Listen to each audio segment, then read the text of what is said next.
You haven't watched that Nanoland show yet, have you? Oh, just one time, but when we did, we both loved it. Isn't it so cute? Oh, I was like, I know exactly what Abby means. Yeah! It's so adorable. Isn't it like Mrs. Featherbottom from Arrested Development? Yeah. But there's like a scene where it's like a a TikTok viral clip on there where she's like singing to the little girl and she's in like a princess outfit with like a little wand and she's like, who's that wonderful girl? So I sing that to Theo whenever we come down the stairs and Michael's waiting there and I say, who's that wonderful boy? Could he be any cuter? And he always like laughs like really, he's like, ha ha ha. He thinks he's really cute.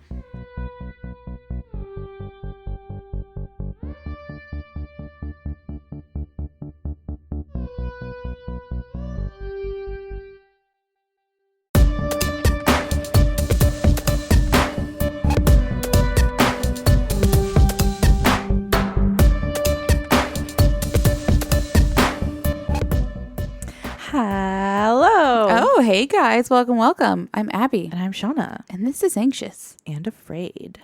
Yep. And it's episode 106. It is. I forgot to do episode numbers. Yeah, 6 is my lucky number, so. Oh, good for you. Thank you. How are you? Hi. Hi. Oh, gosh. Yeah, stressed and anxious and afraid. That is your state of being constantly. Yeah. For good reasons. I'm really on brand right now. Yep. Yeah. Go ahead. Talk about it. What made you anxious or afraid for your life?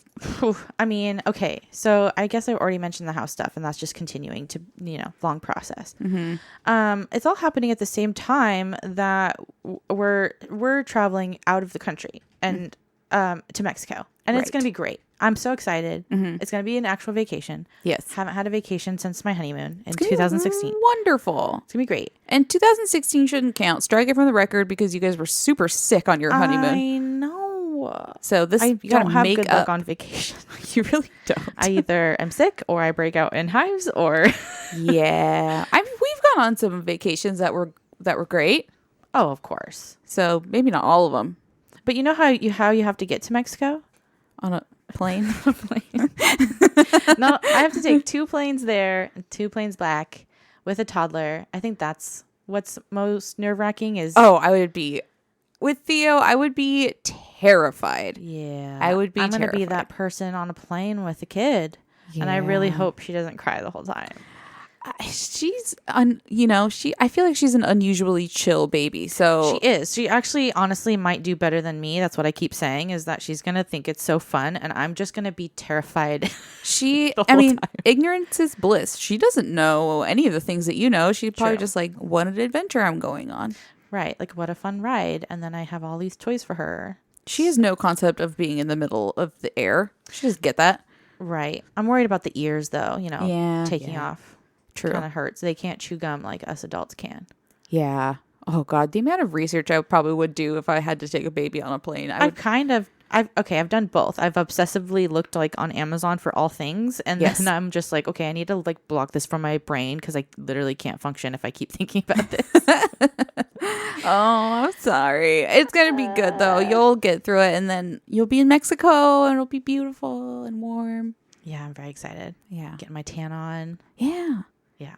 And so it's good and bad. Like, you look great. Thank you. Been healthy lately. Oh, thank you. Yeah. I have been trying to like take care of myself. Yeah. Look great. Not that you didn't before, but I can just tell that you feel better. I do, actually. I honestly do feel the difference, which is like just crazy to me. Yeah. So that's awesome. For me, what's happened? Oh, okay. So this actually happened a few weeks back, but it did give me like almost a full-blown panic attack. Yeah, we forgot to mention it before.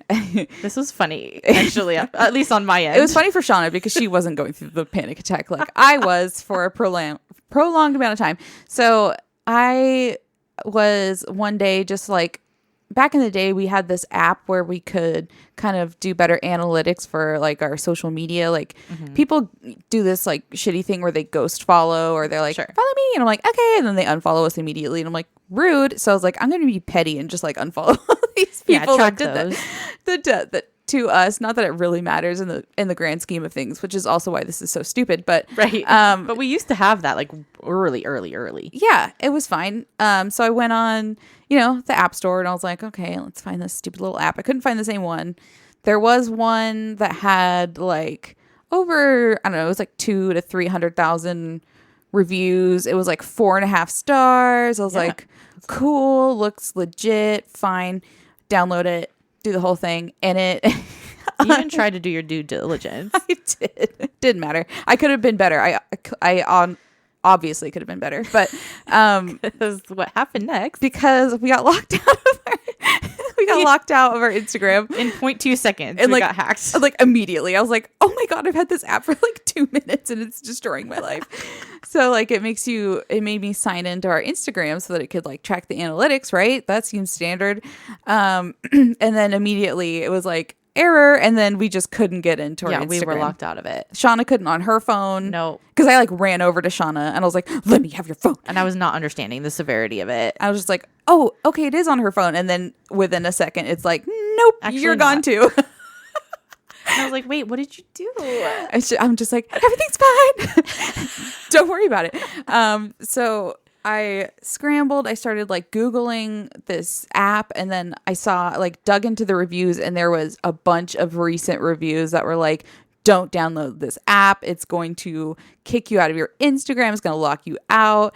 And I couldn't find anything specifically about like hacked, like as in, it's not like they were posting random stuff to your account or like trying to contact your followers to get money, like Sure. that kind of hacking. It didn't seem like it was that. So I couldn't tell if it was just that bad of software that it just ruins your Instagram or if it was actually malicious. But these people gave advice on like, you need to log in through a laptop. You need to set up 2-factor authentic, all the stuff. Yes. So like on my lunch break at work, I like speed home. Yeah, you like immediately left. I was like, I got to take care of this at home. I have to go. And luckily it was like right before my lunch. So yeah. I sped home. I logged in on the laptop. I was able to change the password. I thought I fixed it. I know, several times. And I thought I fixed it. And then like several hours later, the same thing happened again. So it was just like, it was like kind of a full day panic. I'm so sorry for you.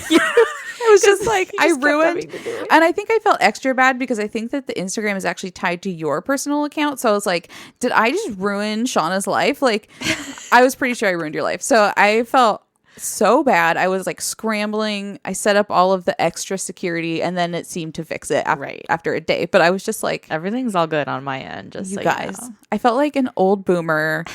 I was just like, how you know better? Like, how did you let this happen to you? Aw. You know what? The next day you were like, do you hate me? And I was like, wait, what? Like, are you mad at me? Why would I hate you? Because I kept having to text you to be like, change your password. And then I was like, okay, oh my God. Okay. Like a psycho pants. So I was like, you know what? Just don't log in until I handle this. And you're like, okay. And then I took too long to log in. So long story short, everything's fine. Everything's fine. We dealt with it. Just a little hiccup there. Just like, I mean, the one thing about me is that when something like that happens, I go into full like problem solver mode. Like, we're going to fix this and we're going to fix it right now. And I love that about you. And it worked out. You fixed it. Thank you. And I also endangered it. So, it's great. What else? Oh, last week we talked about, in your episode, we talked about Native Americans. Yes, I said I would mention it, and I'm just gonna apologize up front because I've had a very crazy week, and I kind of just briefly read about it this morning because I totally forgot. So I'm gonna kind of very simplify it. I'm not an expert, and I'm so sorry. I don't mean it to be disrespectful, but I do wanted to mention their brief time occupying the island of Alcatraz. Well, yeah, because they were there. Obviously, they were there before white settlers. Yes, absolutely. Duh. So I couldn't really find like details on that really. But once Alcatraz closed, I believe a group of Native Americans decided to protest and occupy the island. So they actually lived on the island, I think for 19 months. And it was in protest because they wanted their land back. Yep. I guess there was like a treaty signed, saying that once federal owned land wasn't being used and it was closed, that it should go back to the Native Americans who previously had it. Makes sense. Makes sense. But I don't believe that happened, unfortunately. No, not in this country. No. So yeah, I guess that lasted for 19 months. And then they were forced to get off the island, unfortunately. And then it was bought as a national park. So that's where we're at now with it. So I'm sorry. Hey, I mean, but that's the generalization of the information I found. Oversimplified version of the story. Definitely look into it. It is very interesting. There is a lot of information on it, which is also why it's like intimidating for me to like bring it up, because I'm like, actually kind of like deserves a lot. But yeah, that's all I got for now. I saw a little blurb that the Native Americans that were in that area would send people to the island as like you did a bad thing, so you have to go live here now. I was like, oh, it was like a timeout island. Interesting. Yeah, lots of history with that. Very interesting stuff. Yeah, do your research, y'all, if you want to learn more on that, because it is really interesting. Yes. Okay. And as always, we're sorry, Native Americans. Exactly. We're so sorry. So sorry. Everything our people did to you. Okay, so do we have anything else? Should I begin? Nah, I think we should hop into it. You guys. Okay. Okay, episode 106, as we said. I do have a doozy for you. I am excited. Okay, so Shauna already got a little hinty hint about what today's episode would be on, because I did write this episode like way back in December. But I decided to do the Titanic instead, because I thought that would be good for my first episode back. Yes. So I just want to point out that I did ask permission. She did, y'all. I asked more than once. She did. If I could cover this topic, because the timing feels more than a little insensitive. Well, it's also really funny because I made it a point, like ever since we booked Mexico, I was like, okay, Shauna, you're not going to watch documentaries on plane crashes. You're not going to feed your morbid obsession over it. I'm not watching certain movies that I want to watch because it involves a plane crash. And so I was doing that for myself. And then Abby's like, well, I'm going to fuck you over. Yeah. Yeah. So today we will be covering Shauna's all-time favorite topic, which is plane crashes. Okay. Or a plane crash in this case. But which one? You'll find out. Okay, I am excited because, I am morbidly into these. I know. And I did have honestly, a listener ask, too. They're like, can you please do another plane crash? And I was like, really? Well, okay, we're not the only one. ones.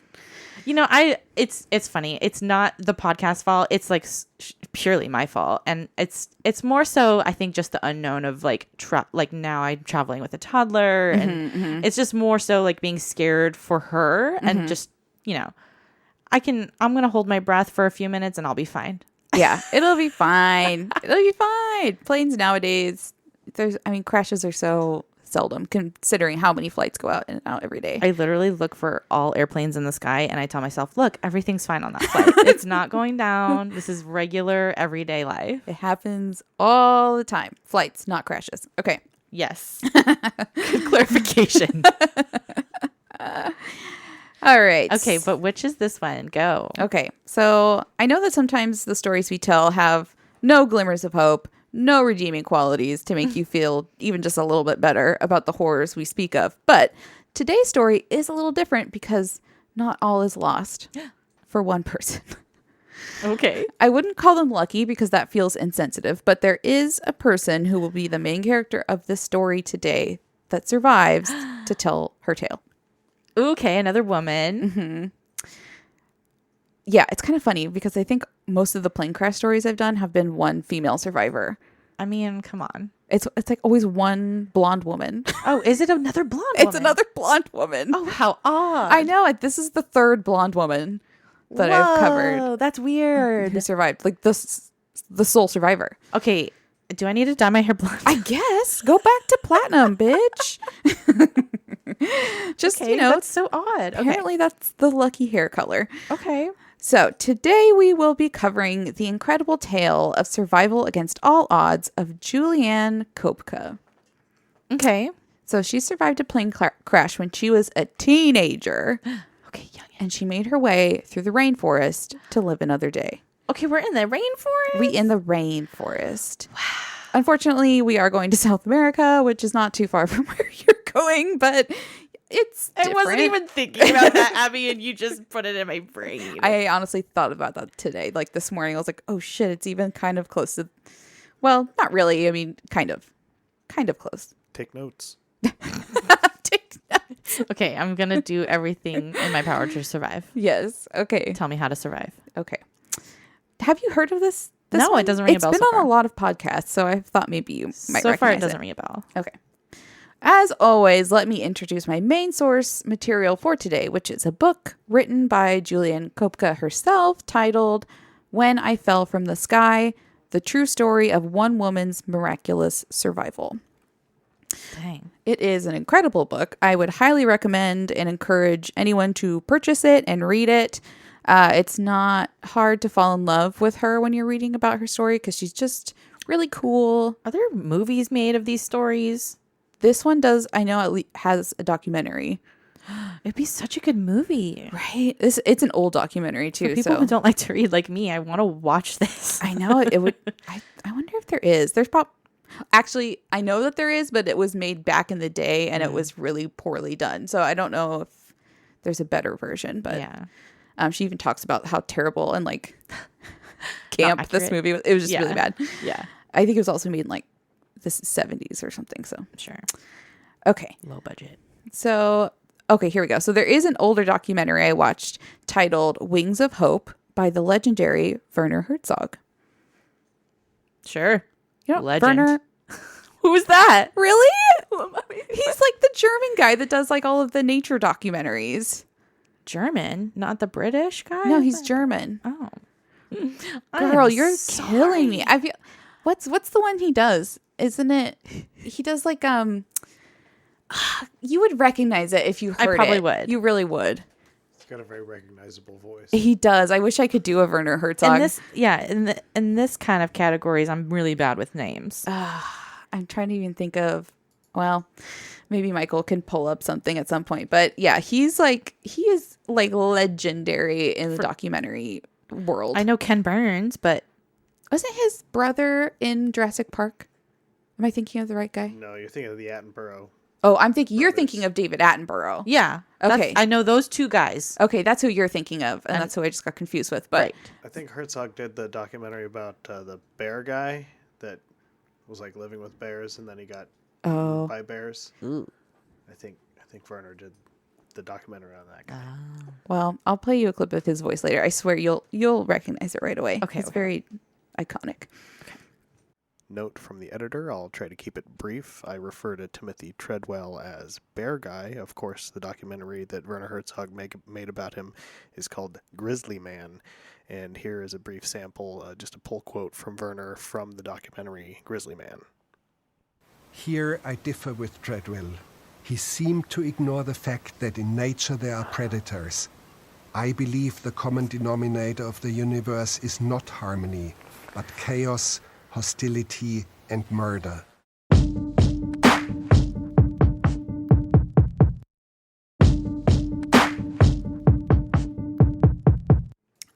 Okay, so let's see. So yes, he made a documentary. I didn't get a lot of new information from the documentary after reading the book, but it does do a good job of taking you to the scene of the crash, and it gives you a visual reference for some of the trials that Juliane went through to survive.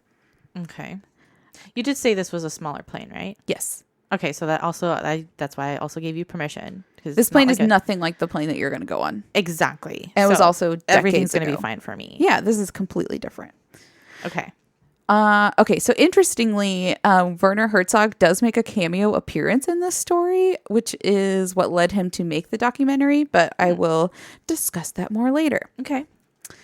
All right. Now, as always, I'm going to start from the beginning and maybe even a little further back because I want to tell you about Juliane's parents. I think once you learn about how cool her parents are, you won't be so surprised at how cool She is? Yeah. Okay. Okay. So I won't go too far back, but our tale begins with a love story between two young German biology college students. Biology. I know. That's where I wanted to go. We all wanted to be marine biologists. We did. We really did. Literally, why was that the job everybody wanted? I don't know, but I was really into it for a long time. I tried to go to college for it. I took a college class. I think I took one too. And then I quickly dropped out of college. You're like, oh, wait, this is hard. It's not all just swimming and hanging out with dolphins. So I don't play with starfish. Like, dumb. I'm leaving. Okay, so Maria, I'm so sorry for the pronunciations. I'm going to try my best, but also I did look up the pronunciations weeks ago. yeah, When I thought I was going to do it, and then I haven't revisited them, so I apologize. Okay. Maria Emily Anna von Mikulich Radecki is her whole ass name. Wow, for one person. For one person. That's Maria. Wow. And then there's Hans Wilhelm Koepcke. His a little easier. Wow. So Maria was born in Leipzig, Saxony, Germany on May 15th, 1924. Her father was also academically gifted as he was a university professor of gynecology. So I guess the apple didn't fall far from the tree with Maria. And then Hans Wilhelm Koepcke was also born in Germany on June 13th, 1914. He was a tenacious man with a passion for animals and nature, which would lead him to the University of Kiel. So the pair met at the University of Kiel, where they both studied biology and zoology. This also needs to be a movie. It's so cute. Okay. As you will soon learn about Juliane, it's no surprise that she came from two very smart and talented parents. Aw. It is especially noteworthy that her mother, Maria, received her doctorate in zoology, which was highly uncommon for women at the time to not only be researchers in that field, but to earn their doctorate. Wow, good for her. Right? So it would take a very determined and bright young woman to succeed during that time. Mm-hmm. So Maria is an icon. Indeed. Now, I don't really know how these two met at university. There wasn't details, but I like to imagine that there was like a meet cute scenario. Oh, 100%. Possibly involving a frog dissection where Hans takes off his glasses to clean them and Maria realizes he's been beautiful the whole time. Yes, I want this to be a rom-com. He just like shakes out his hair, snaps his gloves, and she's like, oh my God. I love it. Okay. Either way, they hit it off, and by 1947, the pair are engaged. Maria had told her mother, quote, I'm going to marry this man, him or no one. So she is set. Wow. But before they married, Hans was itching to put his newly acquired doctorate in natural sciences to the test in a country with a high degree of biodiversity. He considered Sri Lanka and South America and wrote inquiries to universities at both. A year later, he received a reply from the Natural History Museum in Lima, which is in Peru. They were like, yes, we have a position for you. Come on over. But this is easier said than done. World War II had only ended a couple of years before this, and Hans didn't have a passport, which meant no visa, and travel in Europe could still be quite treacherous. Especially for Germans, I would imagine. Yeah. This didn't deter Hans, though. He was determined to go, and Maria encouraged him as well, telling him that she would join him once she had finished her doctorate. Super casual. So the tale of Hans' journey to Peru could get its own episode with how wild it was, so I'll be brief, but this guy Whoa. had more willpower and determination in his pinky toe than I do in, like, my whole body. Okay. So he travels on foot to Austria by sneaking under the border fence, then hitchhikes/walks to Rome, where he was hoping to get a Red Cross passport. This plan doesn't work, so he decides to try his luck in Naples, but gets arrested and placed in a prison camp for several months. Wow. He prays for a miracle and receives one on a particularly rainy night when the rain and winds are so heavy the prison wall collapses and he escapes. Wow. From there, he goes to Sicily, but has no luck. Ew. So he Shauna's roots. So he travels back across across Italy towards France, but runs into trouble at the border because the whole area is still a literal minefield from the war. Oh my God, scary. No biggie. Hans crosses the border into France and attempts to hitchhike, but French people aren't feeling too charitable towards Germans after the war. Mm-hmm. Amazingly, though, a Jewish man listens to Hans' tale and gives him some money for his journey, which is just like some kind of like karmic balance from the universe. It's cool. Yeah.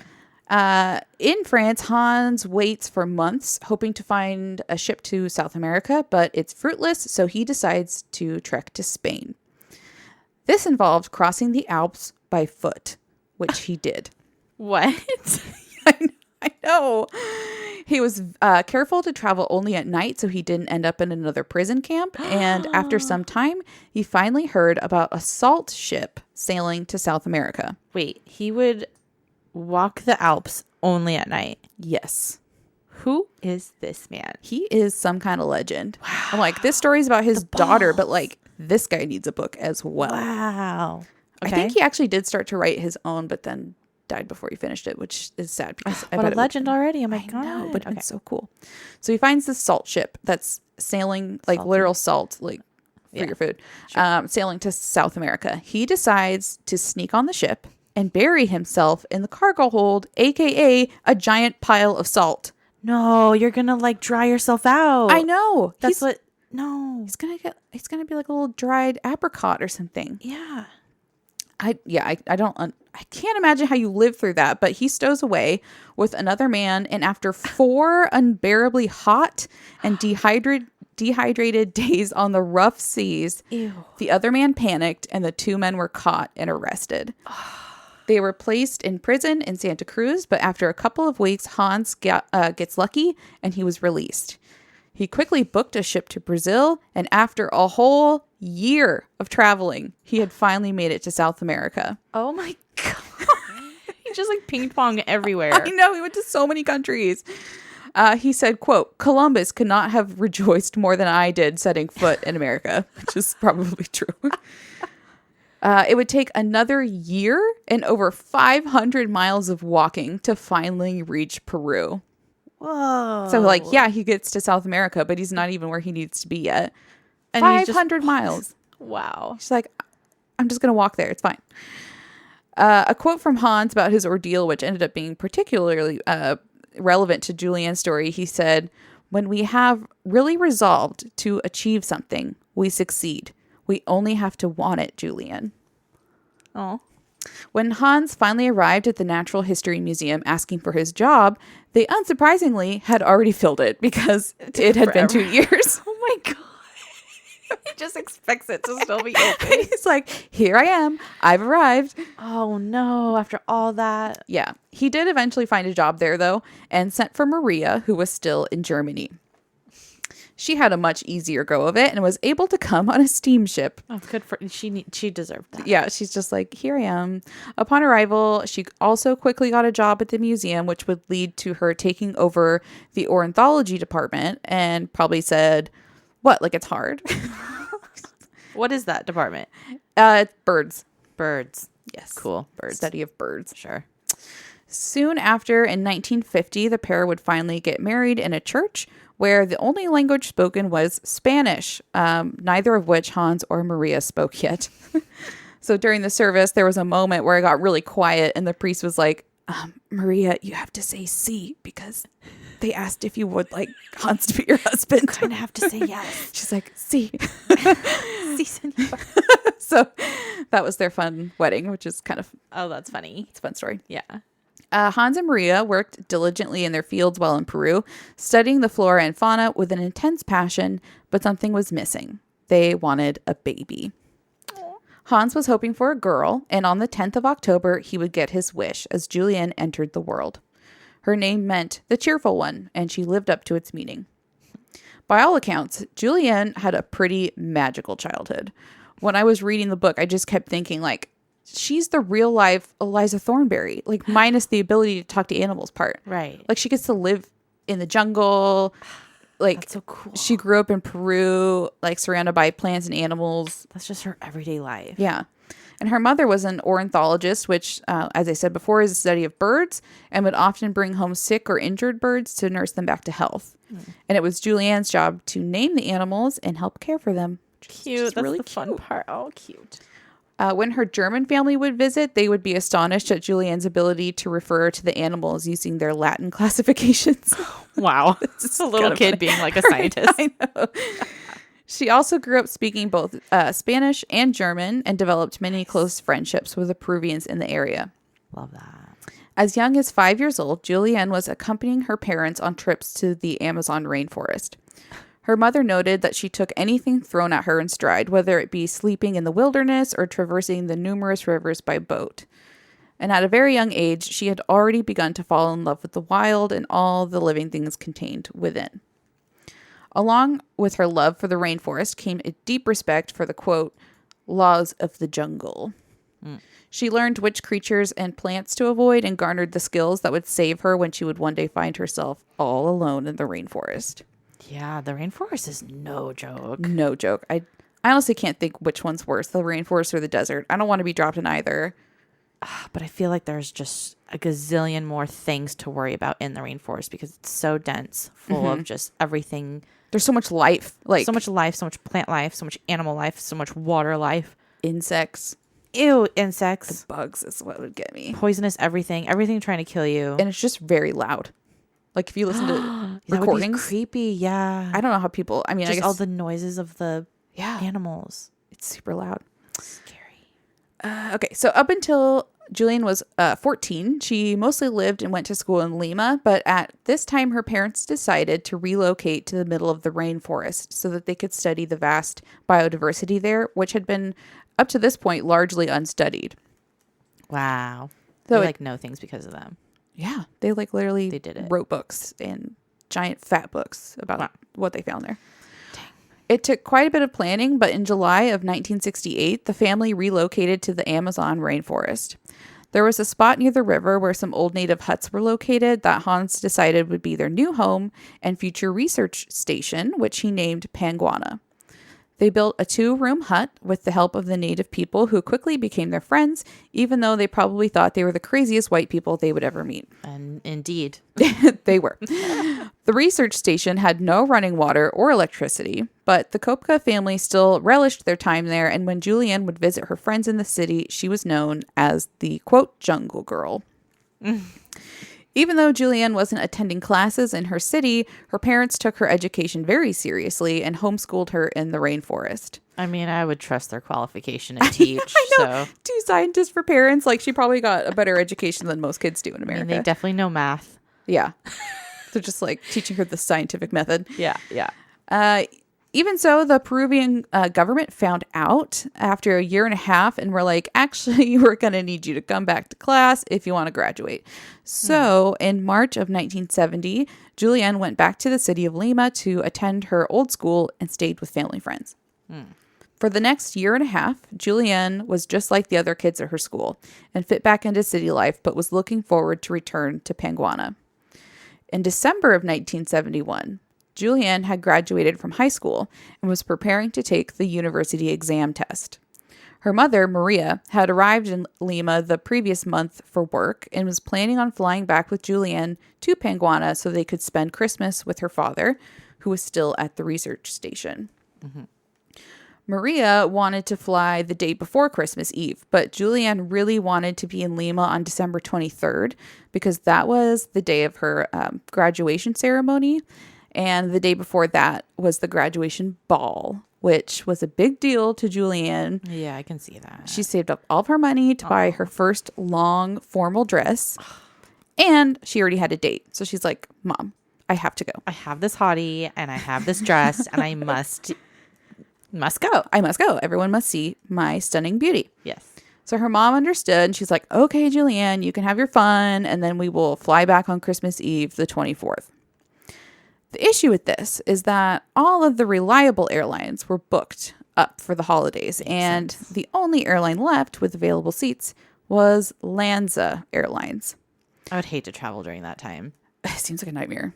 They're always like just packed air. No, thank you. So, Lanza Airlines was an airline with a terrible reputation. Like Spirit or Allegiant in today's age. Worse, I would say. Worse. Yeah. There's worse than those? So people had a saying for Lanza, which was Lanza se lanza de panza, which translates to Lanza lands on their belly. Oh. I think the Spanish is much better. Yeah, it is. It's fun to say in Spanish. It really is. Lands on its belly. Lands on its belly. Yeah, with the wheels, right? Properly landing. You would hope, but no. Previously, Lanza had already had 2 plane crashes. One in 1966, resulting in 49 fatalities, and one in 1970, resulting in 101 fatalities. Oh my God. Also with just 1 survivor. 49 of the people who perished were a class of American exchange students. And the crash would be attributed to improper training and maintenance, all which would, were preventable. Yeah, that sucks. Okay, it was the 70s, so I'm so glad I was not living in the 70s. I feel like there was a lot more crashes back in the day. They were like just learning it. Yeah. Ugh, okay. The crash would be, so improper training, poor maintenance, and according to the Wings of Hope documentary, the mechanics working on the plane had previously only worked on motorcycles, and the pilots didn't have proper licensing. Okay, no. It's all bad. No. Juliane's father had even explicitly told Maria not to book a flight with LANSA, but the next available flight with a different airline wouldn't be open until after Christmas, and Maria just didn't want to wait that long to see her beloved Hans. I hate this circumstance. I hate this build-up. I hate it. So she booked the LANSA flight and said, quote, not every plane's gonna crash. Okay. So I'm trying to. This isn't foreshadowing for your life, I promise. I'm so sorry. Oh, this poor girl. I hate everything about this. Okay. So she might have thought twice about booking their seats if she had known that the plane that they were about to travel on was literally the last plane LANSA had after they crashed the others. Not only that, but the plane that they would be boarding was made to fly in dry desert conditions, and they were about to embark on a journey over the Andes Mountains and into the rainforest climate. Quite literally the opposite. Very opposite. Of what those planes were made for. And the model of the plane was a turboprop, and this model had already been taken out of service in the U.S. for years due to its trouble handling turbulence. Wow. Not to mention this particular plane had been assembled with used parts from other planes. Oh, no. Are you clenching those little booty cheeks yet? I mean, yeah. Okay, so we can take a break. Okay.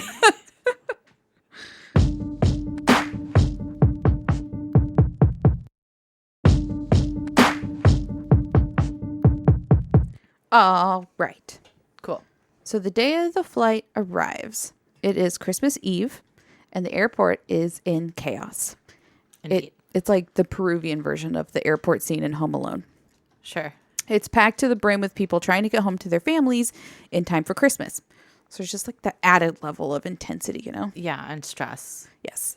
To add to the chaos, several flights had been canceled the day before. So hundreds of people were stranded in the airport trying to get a flight out. The legendary filmmaker, Werner Herzog, was among those people scrambling to get a flight. Oh. This is just so crazy and random, but he was so cool. also trying to fly to Koepcke, which is where Juliane and her mom were going. Werner Herzog was working on a film in the rainforest and was arguing with the airline to put him and his crew on the same flight Juliane and her mom were taking. No. But he didn't succeed, fortunately for him. Oh my gosh. What a crazy... like realizing you were about to go on a plane that crashed. and you were like arguing to get onto it.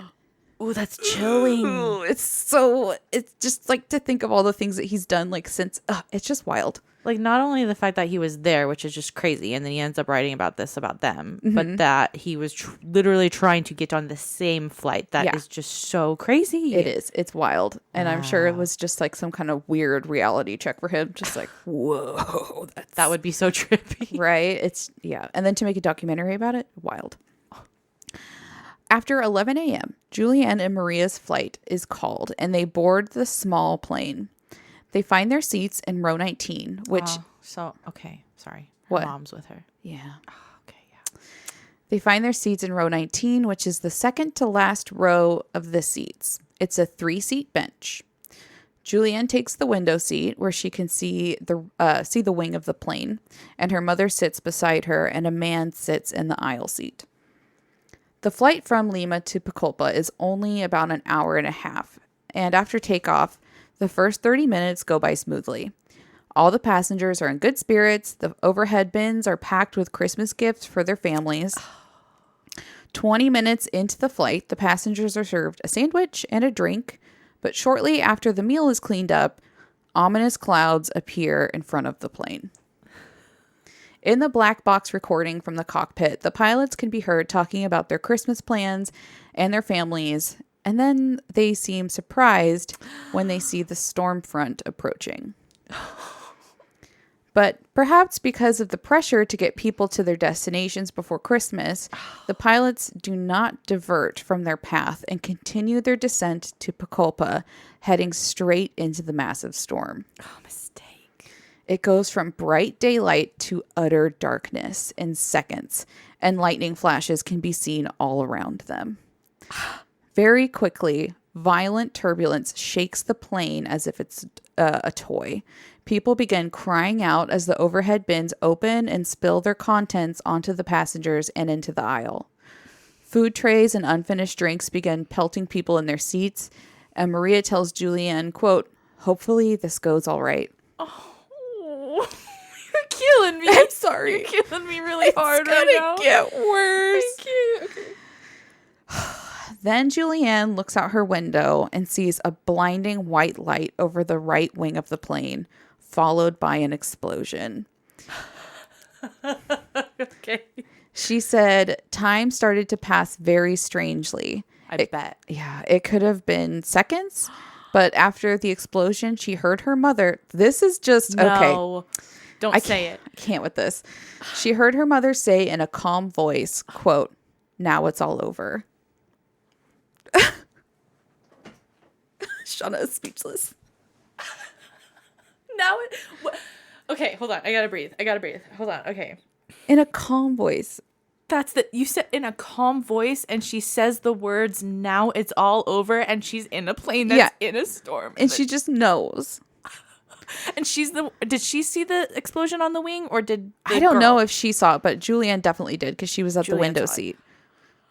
Oh, that's, I mean, Just the calm acceptance. I just can't even. I mean, that's chilling. It's That's so- chilling. I mean, because there's nothing you can do. No. Ugh. That line, I was just like, fuck, man. Like, ooh, but like the fact that she survives and then she just remembers that from her mom. Wow, to live with that. Wow. I know. Like, you would have to think about it every day of your life. I'm sure she does. Oh my gosh. Okay. Okay. Then, as if in a dream, she feels/hears the roar of the engines as the plane takes a nosedive. I don't like this at all. I'm so sorry. She's looking down the aisle of the plane, hearing the other passengers screaming, and then what feels like a split second later, there's only silence, and Juliane is utterly alone. Oh, that's eerie. In the technical calculations, it was estimated that the nosedive could have lasted up to 10 minutes. No. But Juliane must have passed out because, according to her memory, 1 second she's in the plane, the next she is still strapped to her seat, but her mother is no longer beside her, and she's plummeting through the air at 10,000 feet. I can't breathe. Abby, this is where I need a break because I should have put it in a different spot. wow. In writing Wait. Wait. Sorry. She's conscious for a split second while she's in the chair and falling in the sky. Yes. In the air. I would immediately hope I would pass out. Yeah. I'd be like, can I would actually. Even the split second. And just the memory associated with that, like, you would have nightmares for the rest of your life, I feel like. Wow. Of just like reliving that. It might be worse to survive a plane crash. I mean, what do you think could be worse? Actually going Both down are so with bad. Going down with the plane, or being in the air falling through the sky? I don't think I would want to be in the air.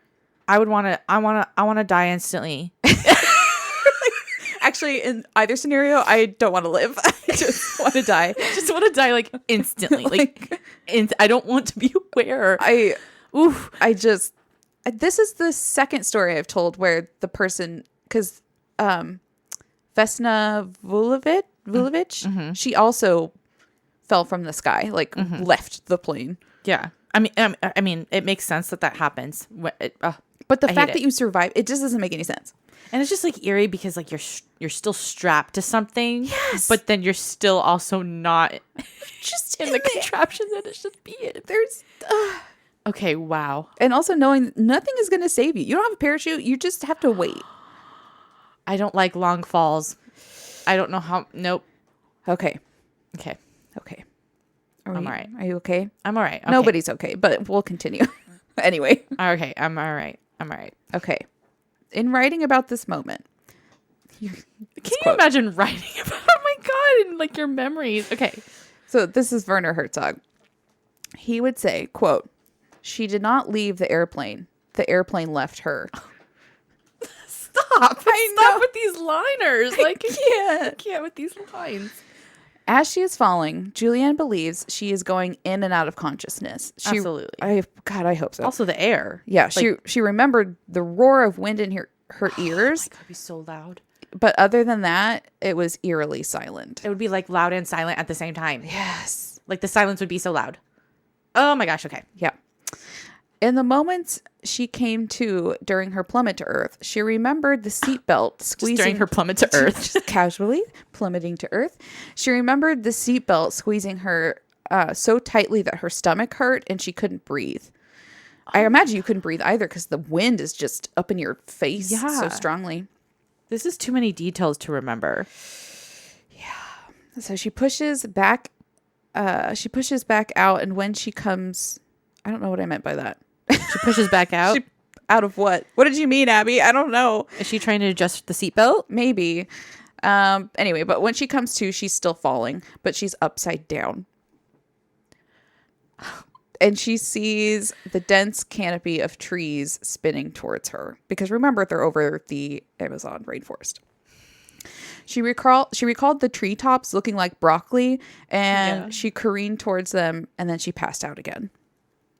Oh, that is unfair. Just have me pass out and stay passed out. Like, quit waking up during this. I don't want to. Falls. Okay. Okay, so she passes out again. And then Juliane recalled vivid dreams after that. In her first dream, she was alone in the darkness and the sound of engines filled her ears. In the second dream, she was covered in mud and felt the urgent need to bathe. While dreaming, she thought, but that's easy. All you have to do is get up. Get up. Just go to the bathtub. It's not that far. In her dream, she decided to get up. And that's the moment when Juliane wakes up in the Amazon rainforest, utterly alone. The first thing she notices is that she is lying underneath the row of seats that she was once strapped to. But her seatbelt is no longer fastened, so she must have woken up at some point and unbuckled herself. She's also soaking wet and covered in mud from the heavy rainfall. Juliane stays in that spot for the whole day and night, and when she wakes up the next morning, she feels a little more lucid and realizes what must have happened. She was in a plane crash, and her mother, who was seated right next to her, was nowhere to be found. And she is now alone in the rainforest. How old is she? I think she's 16 or 17. 16 or 17. Yeah. How do you survive that big of a fall? Young bones, I guess. I wouldn't just break apart like a Also, doll. I would just lay there for like 2 days, be like, okay, yeah, like I'll just hopefully I die, but I'll just chill guess here. if I wake up, I just gotta figure something out. Wow. So Juliane tries to stand up, but quickly falls back down due to her severe concussion. And it's at this time that she begins to take stock of the damage to her body. Yeah, I want to know. She realizes that her left eye is swollen completely shut, and her right eye is swollen as well, but she can still see out of the small slit. Oh, that's terrible. She feels around her collarbone area and realizes her collarbone is broken. No. Yeah, somebody just told me that they really don't like. Was it? Oh, it was Jess. When we were getting tattooed, we were getting our touch up. She was like, I really don't like collarbone stuff. And I'm like, I'm sorry for the next time you listen to this podcast. 'Cause I get that though. yeah.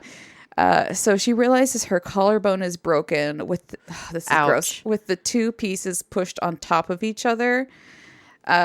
Although they didn't break through her skin, so I guess that's one good thing. But like, I'm so okay. so like it broke like this, Oh, ew! But it didn't break through the skin. right? Ew. I showed Shauna with my hands. Yeah, I didn't understand. Okay. Yes.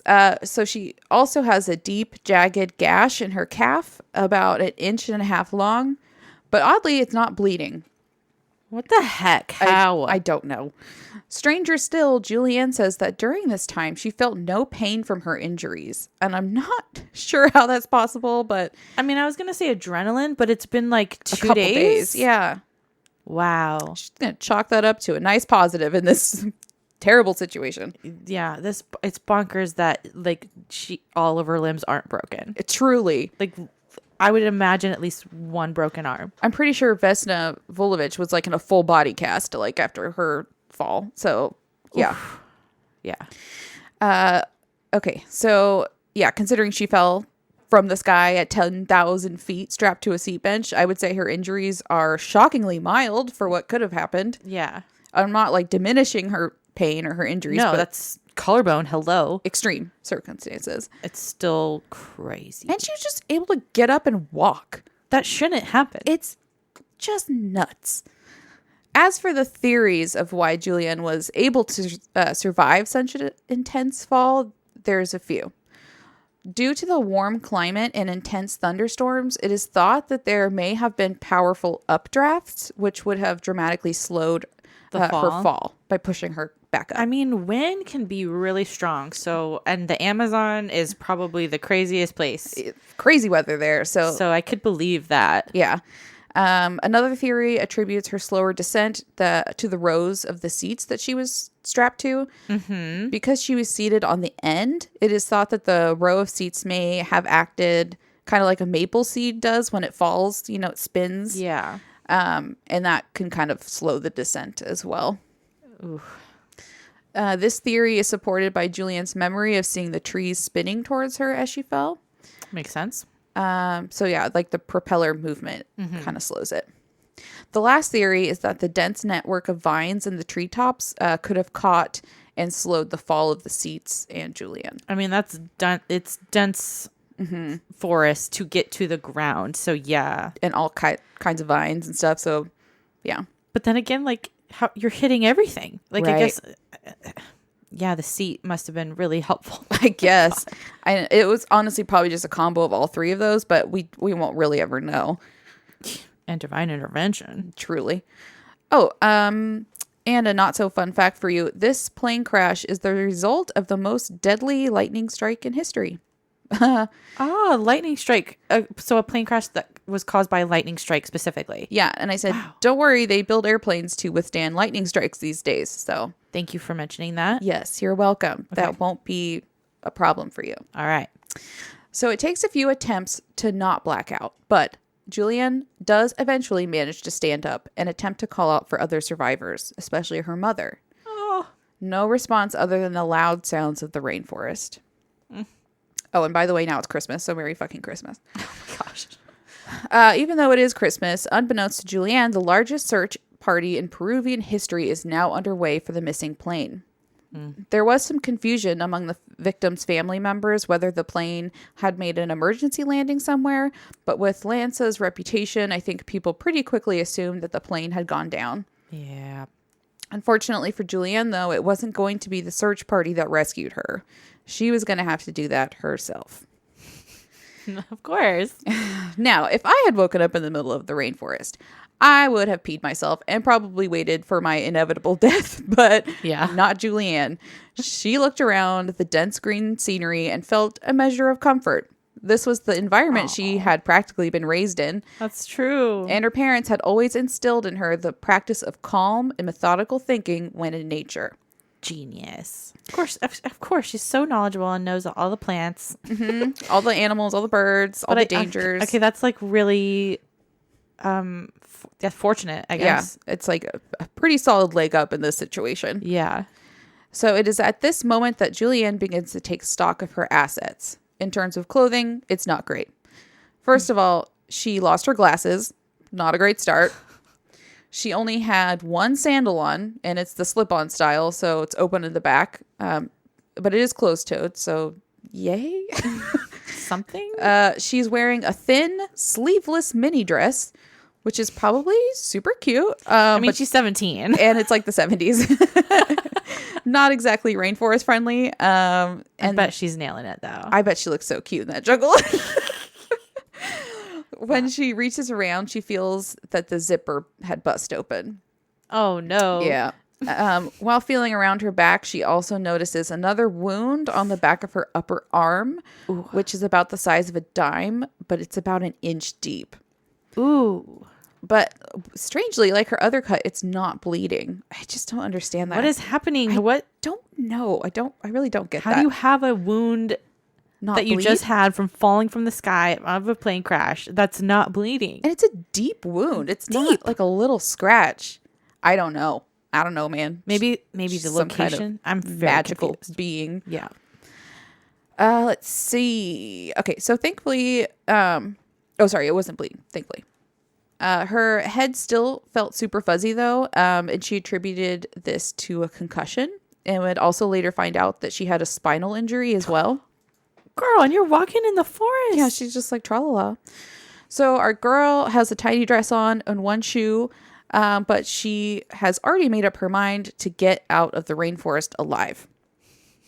Juliane begins carefully exploring her surroundings, and she finds a bag of candy and a Christmas cake. Christmas cake. A Christmas cake.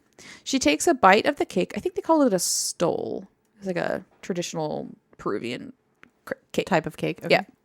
She takes a bite of the cake, but it tastes awful after sitting in the mud and rain, so she decides to leave it behind, which she says she later regretted. Yeah, I'd probably still eat it. Yeah.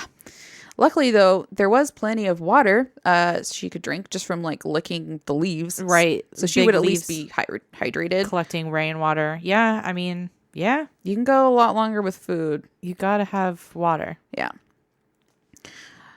Let's see. Oh, I was just going to ask what your most nightmarish location would be to wake up in with no supplies. I think mine would be the desert, honestly. You think the desert? Yeah. I think it's just harder to live without anything in the desert. Yeah. Yeah, I mean, like, you're just so exposed. Yeah. So it's like nothing's working for you. Yeah. Or maybe the Antarctic. But then at least you you'd just probably gave me an die idea. faster. Yeah. Oh, did I? Yeah, you just gave me an idea. Ooh, light bulb. Mm. Stow that away. I hope I remember it. Please, brain, remember what I'm thinking about right now. Good luck. I know. It's like a very, very slim chance. Okay. Yeah, me, an ocean doesn't count. You can, whatever environment. That was a good one. I mean, ocean. That's a good one. You're fucked in the ocean. Yeah. Yeah, unless you can figure out somehow how to fish or Or cold. Something like Alaska, Antarctica type vibes. see. I think I would prefer that because then at least you could just expose yourself and die pretty quickly. Oh my god, that's a morbid thought. Oh my god. Oh. I mean, hypothermia versus like shriveling up like a raisin in the sun. I think one's better than the other, preferable. But I don't know. That's Yeah, just me. it's the like classic argument of like hot or cold, Yeah. dying hot, dying cold. Cold every time for me. What about you, listeners? How do you feel about dying? God, something we make you think about often when you listen to the show. Oh. Okay. Okay, Michael, do you have one? Oh yeah, ocean was the first one that came to my mind. Yeah. That's a solid one. Clocks tick until you get 8, or your just skin falls off. Or 'cause you, or you just give up and drown. Yeah. Okay. Anyway, as Juliane explores her surroundings and calls out calls out for survivors, she suddenly hears the sound of plane engines overhead and knows it must be the search party, but the trees are too dense for anyone to see her, and soon the plane leaves the area. Yeah, that's probably like one of the hardest places to search. Mm-hmm. I mean, because especially plane, you're looking down at like literally a blanket of trees, so you can't really see the ground. Yeah, and if the plane didn't make a giant dent or like crash, so then Yeah. it would just be swallowed up by the trees. Yeah. Not long after this, Juliane hears the sound of trickling water and follows it to a creek where she can wash up and drink some. The sight of running water lifts her spirits because she knows that if you can find fresh flowing water, you will eventually find people. Yeah. With this in mind, Juliane follows the creek until darkness falls and she finds a place to sleep for the night. Meanwhile, although it took some time to reach Juliane's father in the remote research station, he is finally informed that his wife and daughter are missing after the plane crashed somewhere in the rainforest. That's terrible. At first, he refuses to believe it because he specifically told them not to board a LANSA flight. I would be pissed. Oh, God. I mean, how do you not like be somewhat mad at the same time? But Right. like that hurts. The more. agony of knowing, like, I told you not to. Like, why didn't you listen? Oh, to be proven right. Oh, I hate it. Okay. You never want to be proven right on Not- something like that. Not like that. So he didn't think that they would be, but then the next day the passenger list is read on the radio and his worst nightmare is confirmed when Maria and Juliane's names are read aloud. It is also announced that a huge search is underway, but the rescue team is coming up empty. There had been so many false tips and reports from the public that the government eventually mandated a media blackout, except for official communications, and anyone who was caught raising the alarm would be arrested and interrogated. Whoa. Yikes. Also, to add to the tragedy, one of the fathers of a victim died trying to bring the rescuers food in a car accident due to bad roads and heavy rain. Oh, that's sad. I know. God, everything's sad. So the next day, December 26th, Juliane wakes up and continues her trek along the creek when she has a run-in with my nightmare, a giant bird-eating spider, No. also known as a Goliath bird-eater tarantula. Ew. These motherfuckers Why do they exist? they're up to 12 inches with their leg span, a foot. And That's the females can live to be 25 years old. Are you? They could rent a car. No. Why? No insect, I don't care how big you are, should live that long. Technically, it's an arachnid. Oh, that's disgusting. Yes. Oh, what is the universe thinking? Earth, what are you doing? Why? Isn't that like in Australia too? Those big What are those bird-eating ones spiders? called? Huntsman's. Huntsman? What, camel spiders? Is that the other one they have? Probably. I have a sick fascination with looking at things that will haunt me for the rest of my days. I literally can't look at spiders. I literally had to Google this spider just to look at it and be like, no, thank just you. to be like, trying to imagine like just squaring up with a spider this I big. mean, I literally can't do spiders in like bad graphics video games. I can't even do dead spiders that are curled up. Spiders in video games are the worst because it's interactive. I just can't do it. Yeah. Okay, so yeah, she's like on a creek. He's on the other side, or she, whatever the gender of the spider. And they're just like looking at each other. That's disgusting. I would have That's passed so away. Yeah, how do you not like shit your pants immediately and then run the other direction? R.I.P. Can you Both of imagine us. just like accidentally running into that? No. Okay, I'm sorry. It's also so dense. So like your eyes are just overstimulated, and all of a sudden you land on. I bet like it's camouflage. Like I mean- until you're close to it, you know? Ugh. Oh my gosh. So she comes up on this spider, and she says they just eye each other, and then cautiously just continue on their You way. should never be able to make eye contact with a spider. They're just like looking at each other. Don't they have like 18 eyes? 8 minus 10? But yeah, I mean, you're just like both looking at each other like, hey, don't fuck with me, and they're like, fine, don't fuck with me, and Yeah. you're like, I won't okay, fuck with you. fine. Don't fuck with me. And then they're just cool. Wow, Yeah. that's tense. I know. So throughout the day, she can hear planes circling overhead, which I hate must that. have just driven her crazy at having help that close, but being completely unobtainable. That's mental torture. Truly. On the third day after the crash, Juliane comes across the first piece of wreckage from the plane. I didn't even think she's not like near the plane. No. Oh my gosh. Yeah, Okay. that's how far she flew away. Oh my gosh. Okay. A blackened, twisted up turbine lying near the creek bed.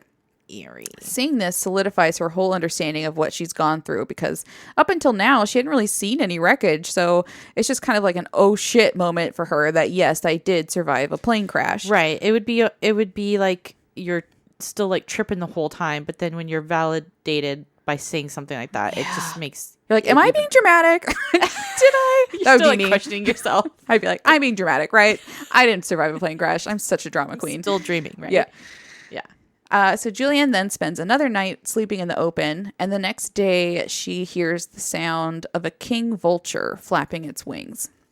Oh. So she, of course, recognizes the sound after spending so much time with her mother, who made it her life's work to study birds, and realizes those gigantic birds usually only come around when there is significant carrion nearby, meaning she is likely about to stumble across some of the passengers who didn't make it. Ooh. As she rounds the river bend, her worst thoughts are confirmed when she sees a 3-seat bench, just like hers, only this one has been rammed 3 feet deep, headfirst into the ground. Horrifyingly, the passengers were still in their seats, but their heads were completely buried in the earth, and their legs jutted up into the air at sickening angles. Logically, Juliane knew deep in her mind that the female passenger in the seat couldn't be her mother, but she had to be sure. She used a stick to turn the woman's foot and saw that she was wearing toenail polish, which her mother would never wear, so it couldn't have been her. Okay. That's just eerie too. God, I can't even. So she was horrified and she was saddened for these poor people, but she had no choice but to continue on her way. She saw a few small pieces of wreckage, but no other people. The days begin to pass in a haze as Juliane finishes off the last piece of candy and has no other way of procuring food without the appropriate tools. If she had a knife, there were things that she could have cut open and eaten, but with no tools at all, Juliane, all she could do was drink as much water as possible. On the 5th or 6th day, she finally followed the creek until it led to a river, which was good news. The bad news was that the river was choked with tons of logs and debris, which meant that it was very unlikely any humans were nearby, since the humans would have cleared the waterway for travel. Sure. Regardless, it was still a step in the right direction, and Juliane began to walk along the shallow water along the bank with a stick, poking the ground in front of her to scare away the poisonous snakes, spiders, and stingrays. Wow, to still have such a logical, sound mind of like doing the best of literally what little you have. Yeah, and she's grown up in this environment, so she's aware of all the things that are in the water. Yeah. Like, she's seen people with stingray like stings, and it's not cute what happens if you get stung by one. So she's being careful. But even the fact that like her concussion wasn't like bad enough, like she's not that dizzy. She's not like that. No, it's amazing. Mentally gone. And she's also not eating right now. Oh my gosh, you're right. And she's doing all this walking. It's just, and she has one shoe. Let's also remember that. She's doing this barefoot. One shoe. Basically. Yep. Okay. Oh, I just have a real thing about being barefoot. I can't do it. Okay, so soon, though, Juliane decides to swim to the deepest part of the river and let herself drift with the river current instead of dealing with all the logs and debris. Yeah, I'd be like, I'm tired of walking. Float me down. So this eliminates the worries of stingrays, but now she has to look out for caimans, which are basically alligators. So the fun never stops in the jungle. It's always something. So Juliane floats until it gets dark, and then she swims to shore to find a place to sleep. And now that she's recovered from her concussion, she is no longer sleeping deeply at night and instead spends the hours swatting away the millions of mosquitoes and gnats attempting to eat her alive. Oh my gosh, itchy. Sunburned. Wait, no. All of I it. guess. No, she does get sunburned. Okay, we'll cover that. Oh, man. Okay. Sometimes she would get a break from the insects when the rains came, but that had its own drawbacks due to how cold the rain was, which would leave the barely clothed Juliane freezing and shivering. During the long nights, Juliane would think endlessly of her mother and wondered if she too could have survived the crash. Devastatingly, Juliane would later learn that her mother, as well as a few other passengers, had initially survived, but died from their injuries waiting for rescue. Oh, I hate that. I know. That's sad. It's so horrible because they just couldn't find them. Oh, okay. Juliane still periodically heard planes overhead, but they never saw her, even when she was swimming in the river. She had been traveling for several days at this point, and while her cuts weren't bleeding, and they didn't cause her much pain, she could see that they weren't healing well. The cut on her calf had swollen immensely, and she's also just in open, dirty river water with these wounds. So her calf had swollen immensely, and this is gross. I'm so sorry. When she craned her head around to see the cut on the back of her arm, she could see that horrifyingly flies had laid eggs in the wound. Oh, no. And it was no. infested. I'm so sorry for everyone listening right now. That is a lot of people's gross. Nope, Michael's shaking his head. We're not dealing with this. This is not good. Literally maggots in her cut. Oh, my God, Abigail. It's a 5 out of 5 on the Borf chart. Borf chart. I forgot about the Borf chart. But yeah, you're really bringing it all here. I'm sorry. This is her life. Wow, what a story. Okay. And because of where it's at, there's like really nothing she can do about it. The angle is too awkward. Ew, it's not like you can swat them away. No. Ew. Now she just has to walk around knowing that they're in her body. That is so disturbing. I know. God. Okay. And of course, the problems don't stop there. It's now been 8 or 9 days in the jungle, and Juliane is getting pretty weak from the lack of food. I would be so upset. She drinks tons of dirty river water to fill her stomach, but movement is becoming really difficult. Luckily, floating in the current of the river alleviates a lot of the movement, but the hours in the hot sun have burned her back so severely it's bleeding. Oh my God, I hate Just it. really? Like, really? Yeah, that sun ain't No, nice. South America sun? No. Juliane soon grows delirious and spends her time dreaming of food while she floats, hardly noticing the caimans that dive into the water at the sight of her. Oh my God. None bother her, though, and on the 10th day, she crawls out of the river as the sun begins to set and rests on the riverbank. Juliane cracks her eyes open and hardly believes what she sees. A boat. She sees a fucking boat sitting on the bank. Oh, okay. At first, she thinks she's hallucinating, Yeah. but quickly realizes it's real. She looks around and notices a trail leading away from the river. It takes every ounce of strength she has left, but Juliane picks herself up and follows the trail. It takes her hours, but she follows the trail to a small hut. Inside, she finds a boat motor and a can of gasoline. Oof. And because she's a smart cookie, Yeah. Okay. Juliane knows if you pour gasoline into a wound infested with maggots, they crawl out. Oh. So what do you think she does? Oh, that's so smart. Oh, but that burns, I'm sure. It can't feel good. So this badass teenager pours gasoline into her open wound. Wow. She said it was super painful because this is gross. The gas made the insects burrow deeper initially, but then they eventually started to come to the surface, and she removed 30 of them. Get out of town. Unfortunately, that was far from all of them, but she was too tired to continue her home surgery and decided to go to sleep. Oh my gosh, that's so gross. Feeling them crawl out of you. Horrifying. Literally, I can't do it. I almost didn't even write about it, but I was like, you got it. It's that disturbing. It's so intense. Like, it's All her of us story. hate it. All of us hate it. I'm sorry. I mean, but she went through it, so I mean, you got to know her story. Yeah, that's Oof. good. Okay, so she goes to sleep. She found a tarp to wrap herself in and had the best sleep she had experienced in days. Wow. The next day, Juliane contemplates taking the boat to continue her travels, but being the selfless person she is, she couldn't bear the thought of stranding some other poor person in the jungle. Stop, you're being way too nice. You literally are the sole survivor of a plane crash. I would take that immediately. Like, bye. She decides against it. She doesn't want to steal her sweet little innocent heart. I know. She's such a good person. She spends the day trying to convince herself to keep going, but fails, and instead decides to take the day to rest and push on tomorrow. She even tries to catch frogs to put something in her belly, but she's grown too weak to catch any. As the sun begins to set, Juliane sits alone in the hut and jumps up as she hears the most beautiful sound. Oh my God. Human voices. Ugh. And I'm just going to leave us on a cliffhanger and take a break. Okay.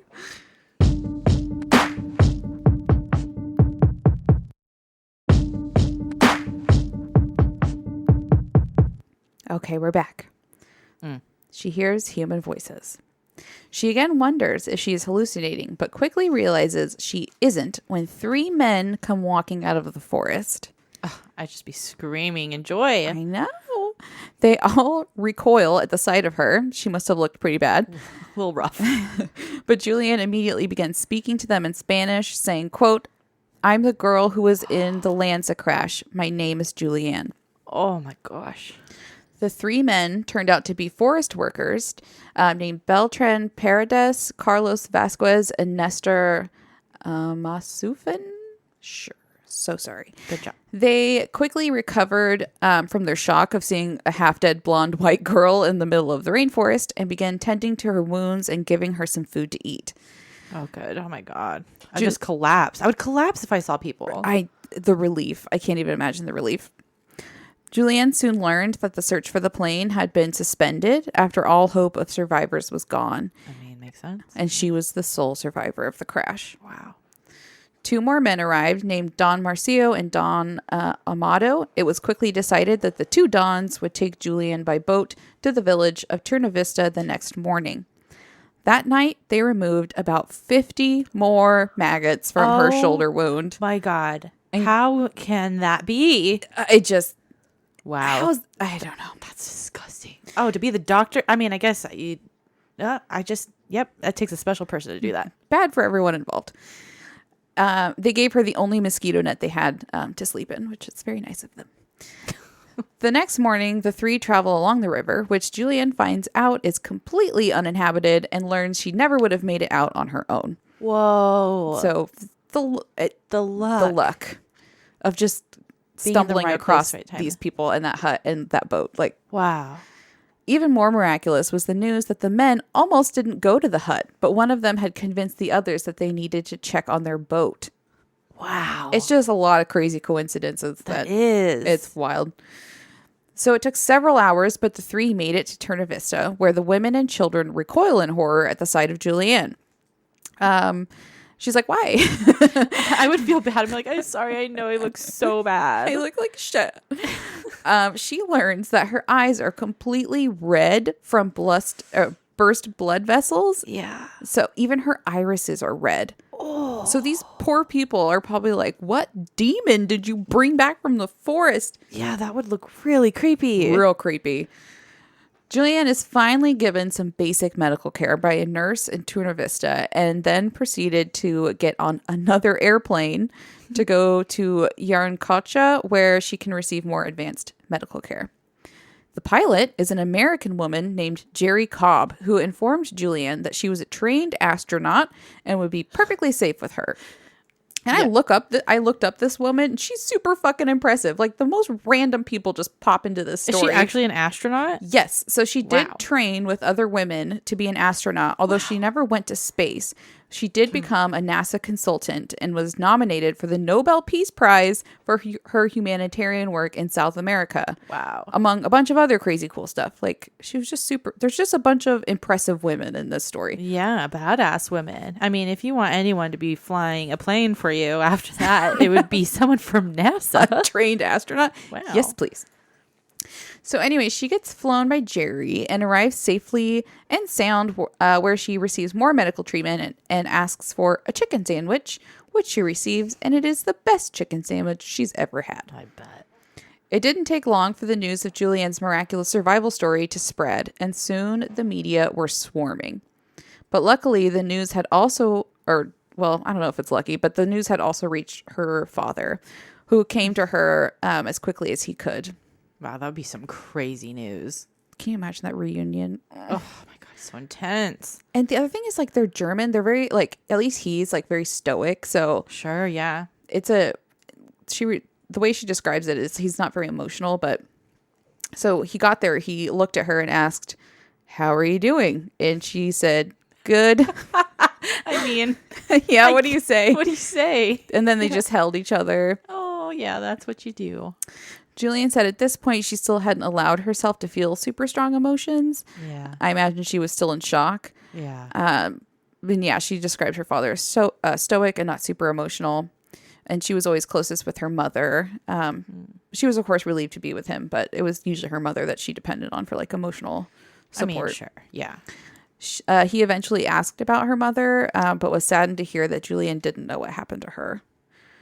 Juliane was questioned about the location of the crash site, and she was able to give some direction, which ended up leading to the discovery of the rest of the wreckage. On January 8th, the first 20 corpses were found, but it's an arduous task as the wreckage and remains were spread out over 2 miles. Wow. Apparently, the findings were so gruesome that the coroner only stayed for about 15 minutes before ordering the recovery of the victims and leaving. And this was only the first of several fuck-ups in the care, recovery, and identification of the victims. That's unfortunate. Yeah, I won't go too deep into it, but things definitely could have been handled better. The bodies were moved to an empty warehouse in Koepcke for identification, where Juliane's father visited daily in hopes of identifying Maria. Oh. Juliane describes his quiet but intense way of dealing with all of this, and it's just really sad because it's so obvious that Maria was, like, the love of his life. I just can't even imagine. That's like, so true. That's like such a soulmate. yeah. Oh, yeah. At one point, he did ask Juliane, "Why did the two of you have to take that Lanza flight?" Oh. Which is just so hard. Like, she's already feeling guilty and Yeah, that's pressuring her because she kind of pressured her mom into that flight. Yeah. Ugh, Oh, I bet just- she regrets that every day. Yeah. Meanwhile, her father is also fending off all the media from Juliane, who has become a celebrity now, and everybody wants photos and interviews from her. Gosh, what a thing to deal with on top of everything. Right. On January 12th, Juliane's father returned to her with the news that he had finally identified Maria's remains, and in the process had to fight off a journalist who tried to take photos of her body. Oh, that's not just tasteful, No respect. Even worse still was the fact that he still wasn't 100% sure it was her because, and this is graphic, most of her head had been missing. Yeah. Oddly, he found that her remains were not badly decomposed, and it was thought that she had survived the crash initially. It doesn't really explain how her head was. I was going to say, but without a head. I know. So it's all very strange and not surprising that Juliane's father began to kind of obsess over what happened to her. Oh, I can see how it can spiral in that way. And just like, were those her remains? Like, just so much doubt and anxiety over it. Even still, on January 14th, the funeral was held, but Juliane couldn't attend due to her injuries. And then Maria's body was sent back to Germany for burial. Juliane did her best to maintain a normal life in Peru, but the media plagued her constantly, and her father eventually decided to send her to live in Germany with her family. This hurt Juliane deeply, but she would eventually see the wisdom in his decision when she got older. In Germany, she was treated for more injuries, including hepatitis from drinking all that dirty river water, and she soon recovered and began studying biology at the University of Kiel, which is where her parents both studied. Stop. I know. Juliane graduated in 1980 and went on to earn a doctorate from Ludwig Maximilian University in Munich, but she never forgot about her beloved Peru and returned there to study bats, which was what she based her thesis on. Her father would eventually leave his cherished research station in Peru as well and return to Germany, where he passed in November of 2000 at the age of 86. After his passing, Juliane picked up the research station torch and became determined to make that chunk of land a nature reserve protected by the government from deforestation and hunting. Amazingly, she achieved her goal and the area was granted a nature reserve in 2011. Yes. In 1989, Juliane married the love of her life, Eric Diller, a scientist specializing in parasitic wasps. Just a match made in heaven. Wow. It's just like her parents, like It is. a couple of biology nerds. I love it.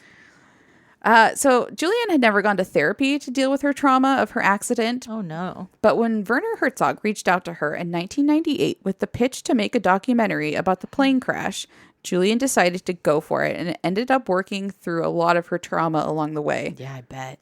The documentary is a little heavy-handed at times, in my opinion, but it is super interesting to see Juliane as a grown woman return to the crash site. Also, Werner Herzog makes them travel the same route she took in a similar plane, where she was asked to sit in the same seat and row as the doomed LANSA flight. Okay, I'm sorry. It's a little much. Right. And I would be like, I Decline. That's why I said disrespectfully. it's a little heavy-handed. This is some of his early work. He was still a little learning dramatic. his boundaries. Yes. As they fly over the site of the crash, she's asked to describe everything, like what she went through. I mean, you can Sorry, tell no, it's thank you. very emotional for her. Like, Wow. it's I mean, a lot. to talk about it for probably the first time in forever and have that be recorded is one thing. Yeah. And then also having her literally live out the exact situation is just, In the same seat, in the same row. It's a lot. oh, sweetie. Once they locate the crash site in the jungle, the crew begins unearthing wreckage that was never removed from the forest. That's eerie. Yep. And they show it in the documentary, so that's pretty creepy. Whoa. They find many things that are still remarkably well preserved, including the emergency exit door, a row of 3 seats, a coin purse with old coins still inside, a large section of the side of the plane, and a high heel from a woman's shoe. Ooh, I hate the human stuff. I hate it. I know. But that sounds like big hunks of Yeah, there's pieces. just huge hunks of that plane just chilling in the sitting jungle. there. Yeah. Oh no. It's wild to me that they didn't take it out. Yeah, why wouldn't they want that? It's just, They and want it's that not out of the even forest. like that grown over. Like they're just like pulling up huge chunks of the plane. It's crazy. Wow. Juliane takes all of this in while being absolutely swarmed by mosquitoes, and she doesn't even react to these mosquitoes. It is wild to watch her in the documentary. She's literally covered in them on her face, and Oh my she's just God. like unbothered. Wow. So Werner Herzog has her show him the creek she followed to the river, and then the documentary ends with Juliane visiting the memorial constructed for all 91 victims who lost their lives that day in the rainforest. In 2011, Juliane would finally write and publish her fascinating memoir, which I highly suggest you all read. And in the dedication, she writes, quote, "For my mother, who dedicated her short life to the birds of Peru and who was torn much too soon from my side." And that, folks, is the incredible story of Juliane Koepcke. Wow. That was pretty intense, Abby, but well done. Thank you. Well done. What a badass woman. Wow. I know. It's just... Oh, Annette Herfkens was the other blonde. Vesna Vulovic and Annette Herfkens. Those are the other 2 stories I did. Both Wow. blonde ladies. That is wild. Had no idea there was a pattern there. And European. They're all European. Wow. Yeah. So Crazy. she really fucking turned it around and made the best of her life. She's like, I'm gonna save the rainforest. Right. Oh my God. She did it. What an amazing person. Yeah. Wow. It's such a good, horrible and good story. Yeah. You're right. But you did it well. Well done. Thank you. Oh my God. What do we do after that? You want me to talk now? You talk. Oh my gosh. Well, I don't know what to talk about. Do we do City of the Week? Yeah, let's do that. Okay.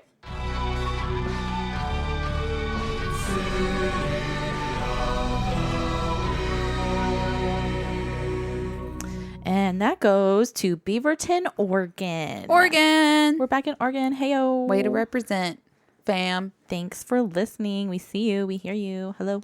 Yeah, it's about time that Oregon City represented. Yeah, that's nice. Home turf. Home turf. Cool. Thanks, Beaverton. We appreciate yous. Shauna, what are you watching? What are you listening to?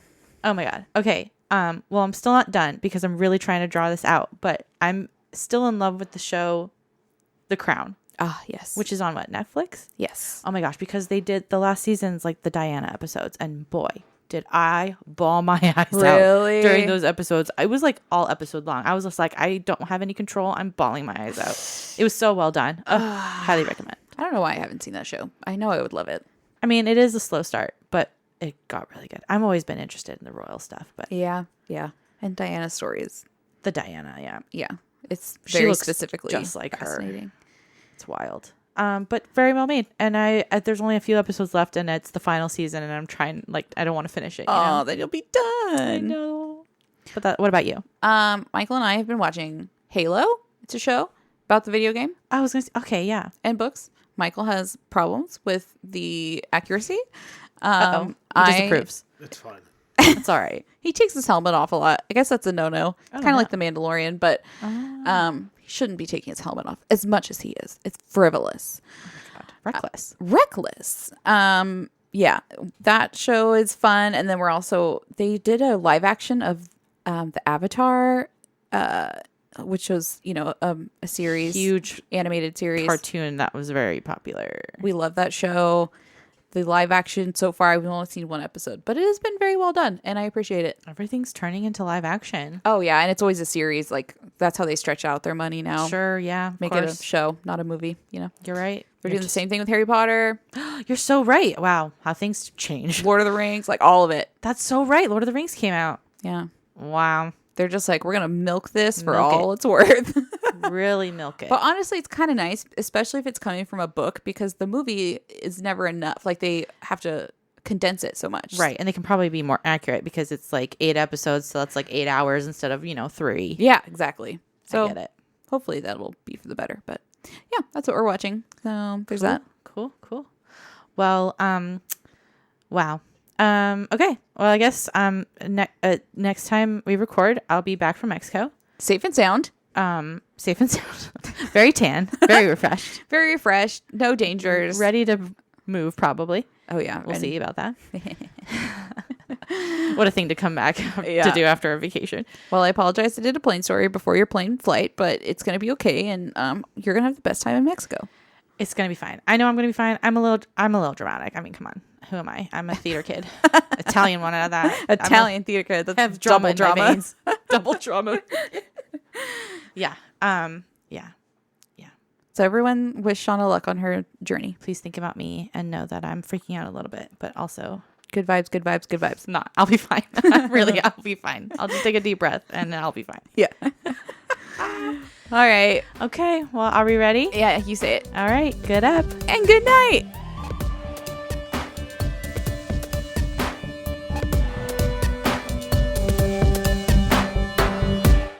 All right, for my sources, I read a book called When I Fell from the Sky by Juliane Koepcke. I watched a documentary from 1998 called Wings of Hope, directed by Werner Herzog, and I looked at Wikipedia. Our music is by Matt Edwards and Broke for Free, and we're edited by Michael.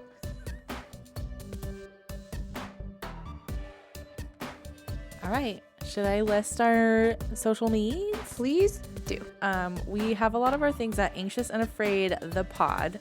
So that's our handle for both of our Facebook page and group, along with our Instagram and Gmail. We have a Twitter at AA the Pod. You can support us on patreon.com/anxious and afraid. If you do that, you get some pretty nice perks. You get ad-free episodes that are released a whole day early, and you get a free sticker. You can also support us for free if you can't do any of that by leaving a rate review. Just subscribe to the show, tell your friends. Yeah, we would appreciate all of it. Do it right now.